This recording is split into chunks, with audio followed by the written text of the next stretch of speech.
Hey loves, welcome back to my channel. Today guys, I'll be checking out this interesting video from Sowell reacts, and it's titled Everything Wrong with the Black Community in 12 Minutes. You guys, I'm excited for this, and without much ado, let's see what this video is all about.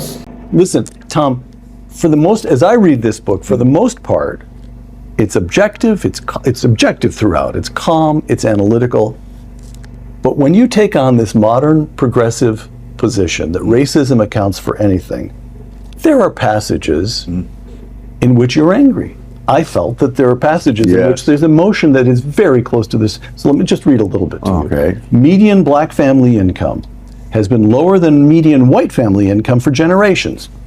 But the median per capita income of Asian groups is more than $15,000 a year higher than the median per capita income of white Americans. Is this the white supremacy we're so often warned about?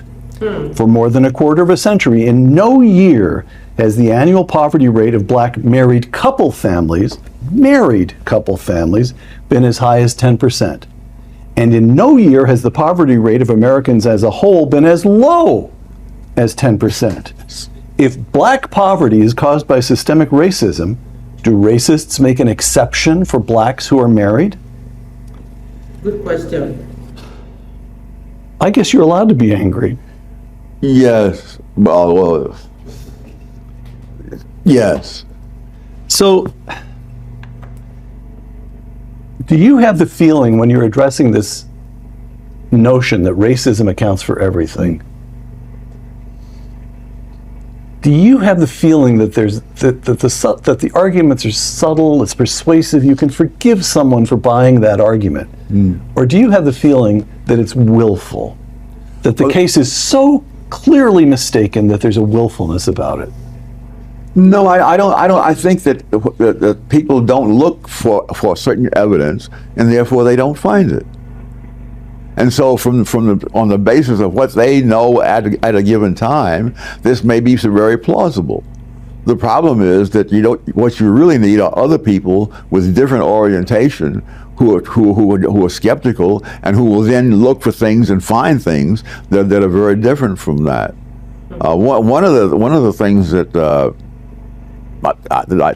I found interesting was the fact that there are various counties in the United States which are among the poorest counties in the country, and 6 of those counties have a population that ranges from 90% white to 100% white. Appalachian counties. Yes. Kentucky and Ohio, as I recall. Yeah, but mainly it's the hillbilly communities. Right. And of course, there's that great book that was written, The Hillbilly Elegy. It was on the bestseller list for more than a year consecutively. J.D. Vance, now Senator Vance. Yes, and these are people who have faced zero racism. Yeah. They are white. And they're white and zero racism. And also they're back in the 30s when they did IQ studies, their IQs were not only at the same level as those of blacks, they had the same pattern, namely that the young people, whether they were black or hillbilly, would have an IQ very close to the national average at age 6. But by the time they were teenagers, it just kept going down and down and down, because it's relative to the other people of that age group, and they simply were falling behind. So it was clearly not biological; it was social.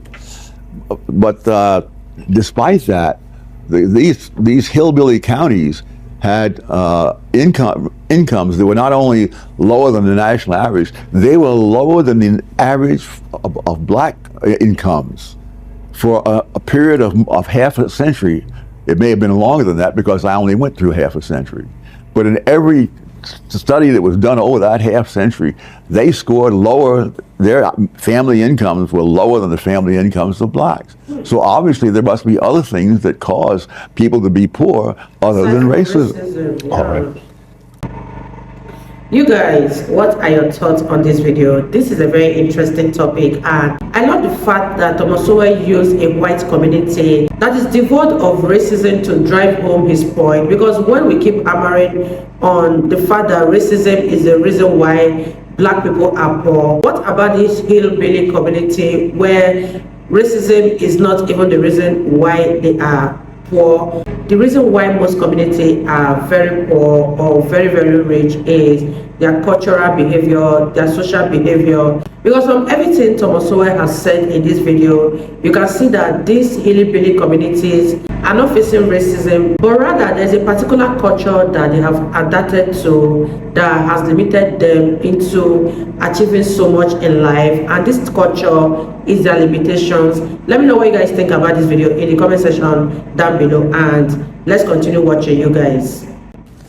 People in low-income American hillbilly counties already face zero racism because they're virtually all white. Yes. Yet they have lower incomes than blacks, just as you were saying. In other words, some behavior patterns seem to pay off. Now, this book is dedicated to fallacies, to showing errors in premises and errors in analysis.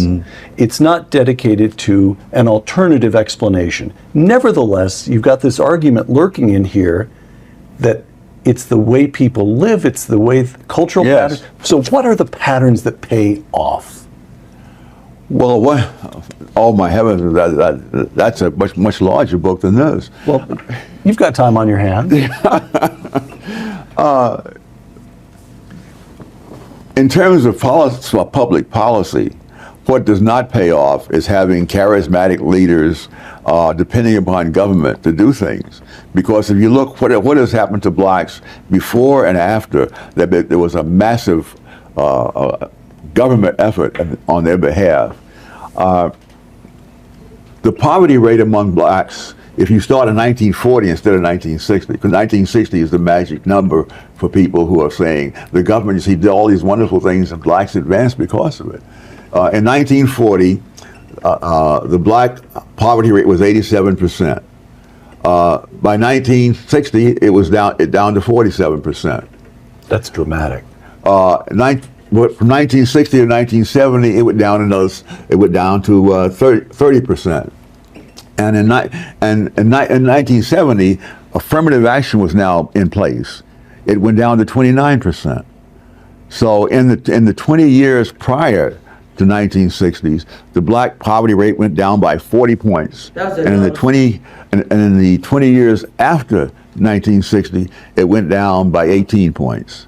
But again, you have the same thing you had with what was the Ralph Nader effect. You see, you started in 1960. You missed this. So, you missed all of that. So you've got in this book. This is a point you make again and again in the section on racial fallacies. That I started thinking of it. I don't think you use these terms, but this is not an original thought with me. I started thinking of it as a hidden century of black progress. Yes.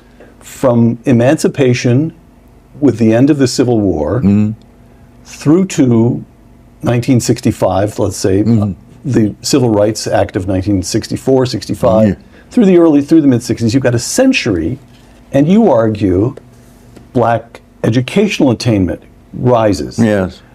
Black poverty rate drops dramatically. Yeah. And these are people who started with no property, overwhelmingly illiterate. This is from the moment. Yes. Wow, you guys, what are your thoughts on this video? If the blacks were more successful, if they were doing better in the past, what went wrong? What happened along the way? Was it the introduction of the welfare state, or it is the black culture that has caused them this much limitation when it comes to becoming successful? Leave your thoughts in the comment section down below, and let's continue watching, you guys. Year zero is 1865 for African Americans, and they climb. And the other point that you make at a number of places is that the black family is overwhelmingly intact. Yes, right up to 1960, most black. Go ahead, explain that. And not only do people take credit for things that were not their doing, they overlook the negative things that came in after the 1960s as a result of policies. In 1940, 17% of black children were raised in single-parent homes. 17%. 17.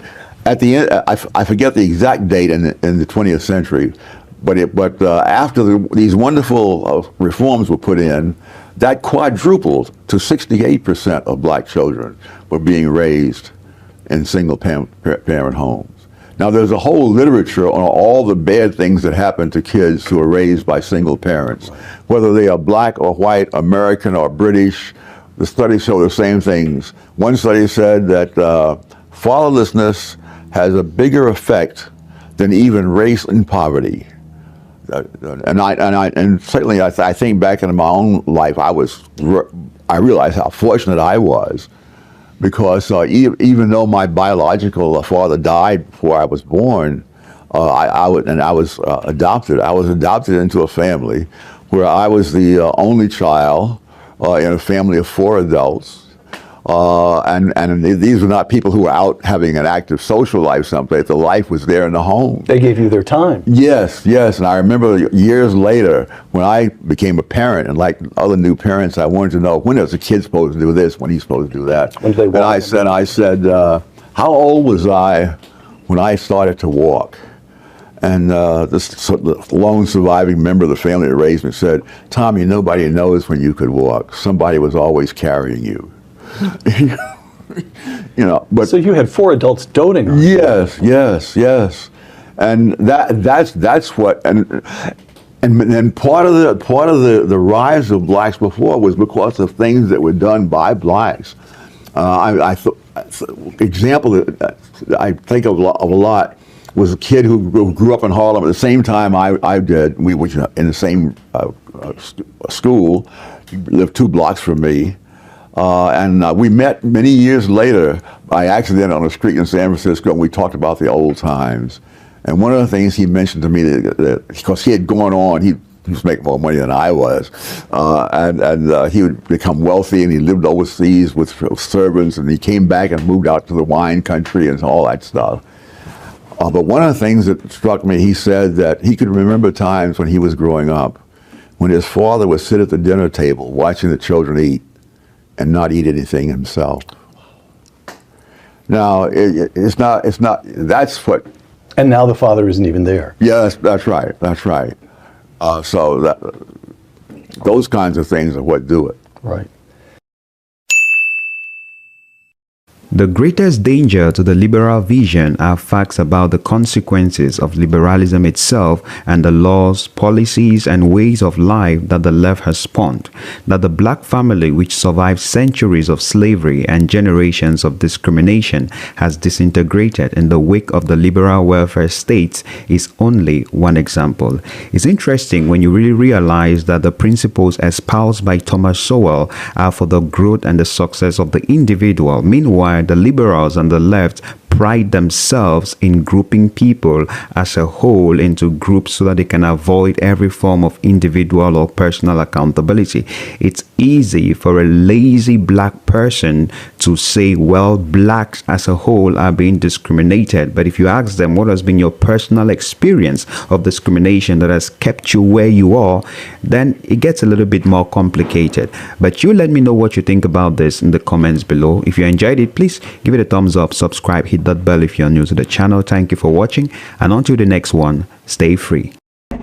You guys, what are your thoughts on this video? The things that are limiting black people from achieving a whole lot in life, from reaching their goals in life, is first of all their mindset, because they have this mindset that they've been oppressed for so long, and because of that mindset, they don't want to work hard. They don't want to leave that toxic environment and go for a greener pasture, but instead they want to go with the narrative that racism is the reason why blacks are where they are. But let me know what you guys think about this video in the comment section down below. This was very, very interesting, and I enjoyed every minute of this video, and I believe you guys also enjoyed watching, and I'll see you all in my next video. Bye guys.